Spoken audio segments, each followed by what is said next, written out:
All right, hello, welcome traders. Hey, good to be back on. Been a couple weeks. I put out a video yesterday, but a couple weeks off. It's just been a busy, crazy couple weeks for me. Took some vacation time as well, and frankly, just been spending time with the members in the Discord. We're doing really great. But I wanted to come on today, give you a little bit of a market update, take a look at the market regimes that we're in, talk about a few trades, and talk about a few mindset things with you today. So good to be back on. I enjoy doing these things.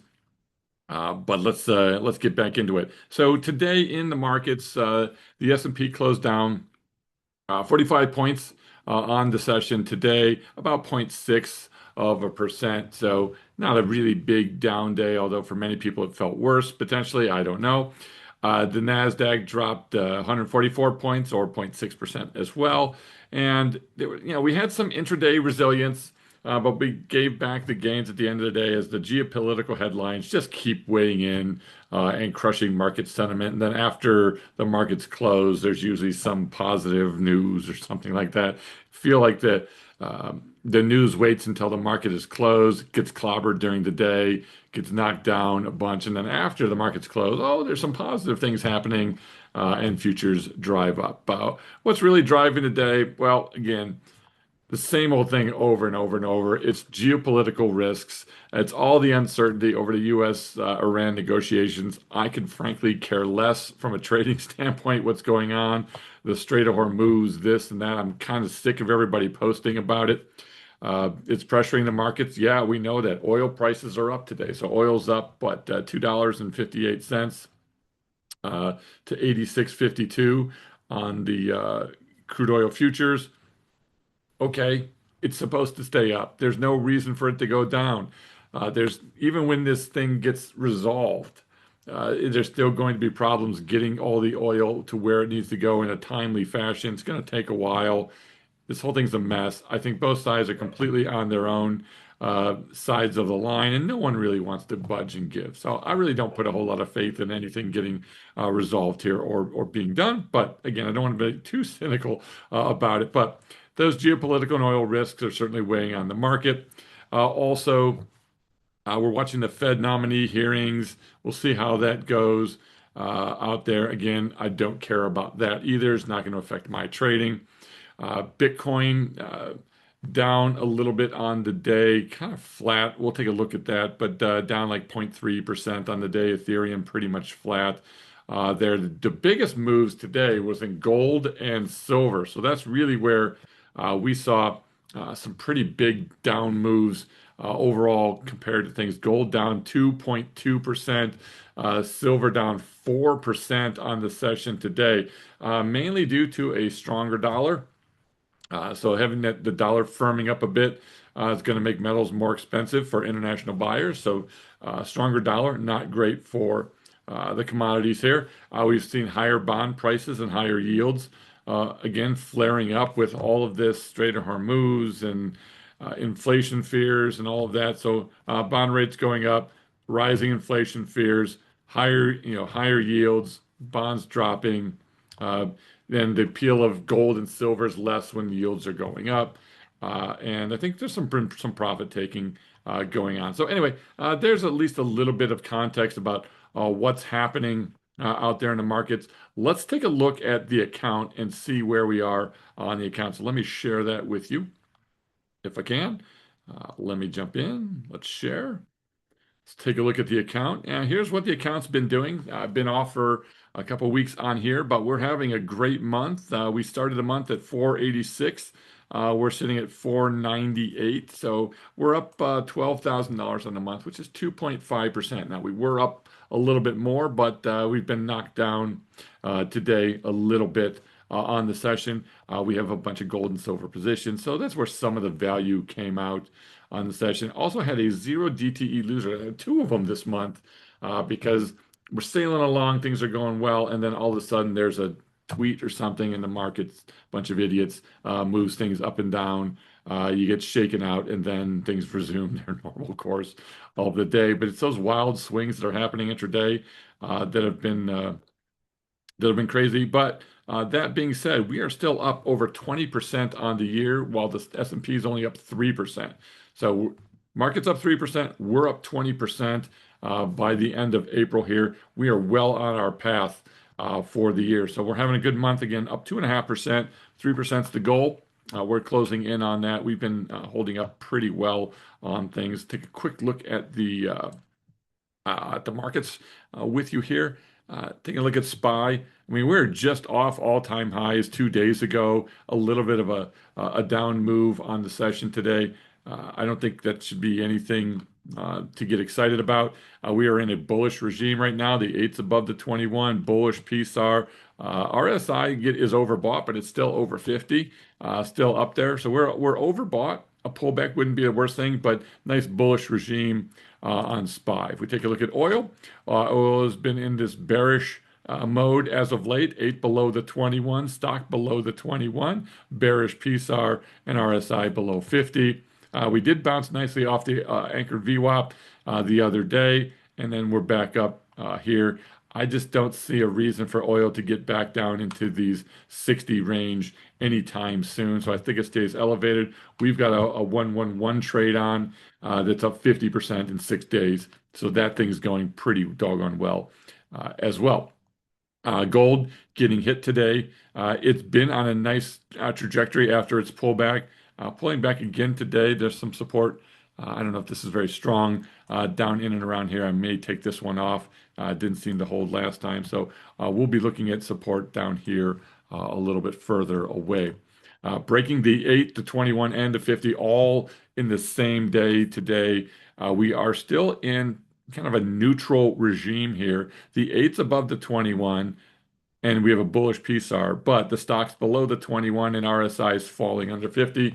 So really a neutral regime. I'm not changing anything. My gold trade is sitting right now on a 112. That's up 42% in 12 days, which is fantastic. So we'll take that. And our gold income par man covered call, we just rolled our calls to reduce our extrinsic or reduce our cost basis more. We took in a bunch of money on that today. We're also in a silver poor man's covered call and a 111 trade here. The 111 trade's up 33% in just 6 days. And even though the regime is pretty much the same, it's a neutral regime right here, which is perfect for the at the money 111 that we're in. And then we're writing calls pretty close to at the money. So we're generating protection to the downside. So the plan is working well overall. And then the last thing is we'll talk about bonds here. Bonds are pretty much just in a neutral fashion. You got RSI right at 50. You're sitting right at the 8 and the 21 in here. Sideways movement overall in bonds.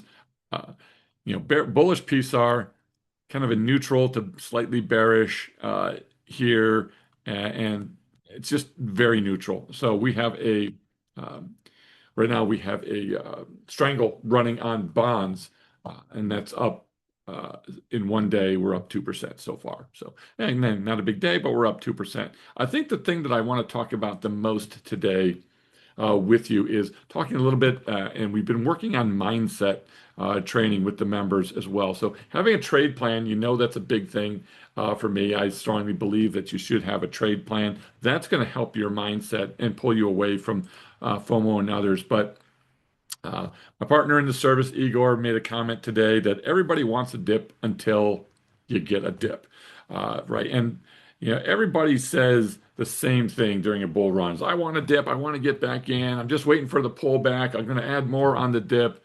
I wish it would just pull back. And then the dip comes.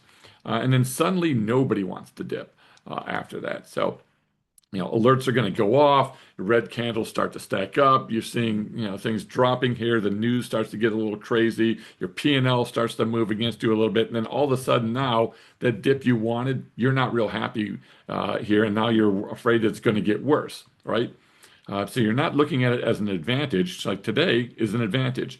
Is it enough of an advantage to get back in? For me, not really. But it's a red day, which as a premium seller or someone who's looking at a bullish regime on the market, it's enticing, but it's not enough yet. Okay, you need to pull back because we're a little bit overdone.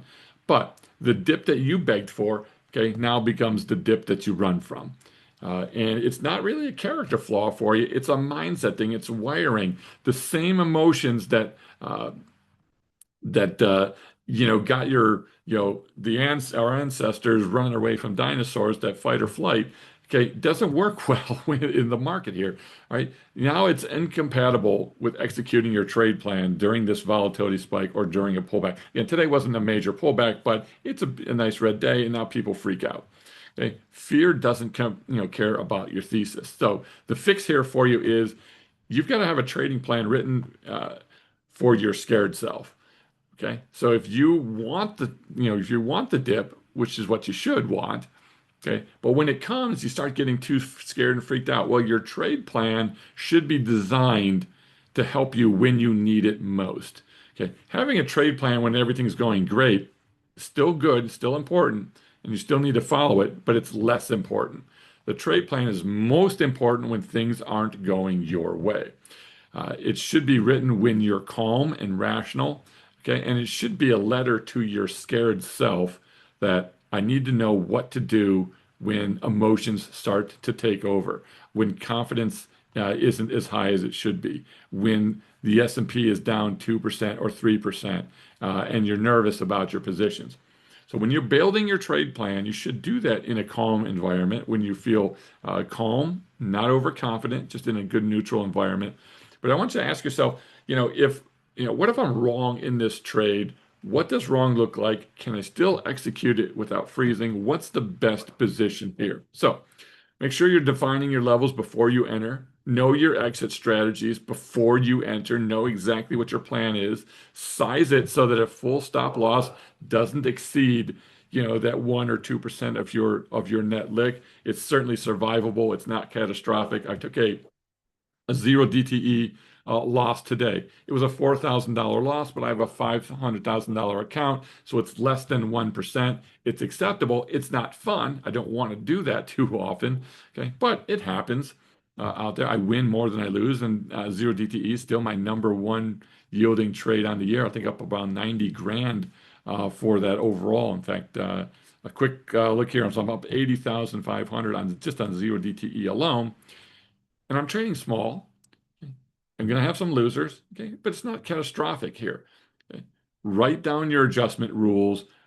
Know that when your emotions are high, you need to follow your trade plan, because the traders that are going to win over time aren't the ones that, to feel no fear. We all get a little nervous when things start to go, awry. The ones that win over time are the ones who built a trade plan because of fear, and they follow that plan.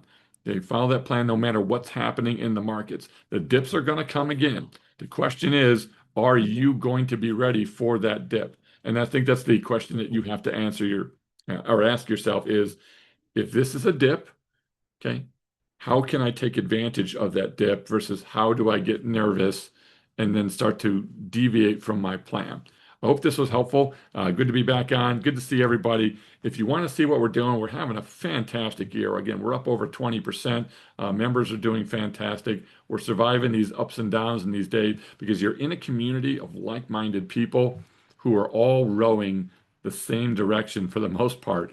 Okay, and you're able to bounce things off. Well, what do I do with this? How do I fix that? And everyone's starting to really get into having that solid trade plan where when things go haywire, they're all pretty calm and cool, and they're making their trades. Some of the newer members, still waiting to get into that mindset mode of following their plan, but that's exactly what we're here for. We're here to help build your trade plan, build your mental mindset, give you the strategies that are going to work in any sort of market, where it's bullish, bearish, or a neutral regime. If you want to check it out, come visit us at incomenavigator.com. If you want to use the code KING, K-I-N-G, get 50% off the first month, and come join us. All right. And you can find that link down below. All right. We'll see you guys later. Enjoy a great rest of your day, and I hope you stay safe out there. Take care.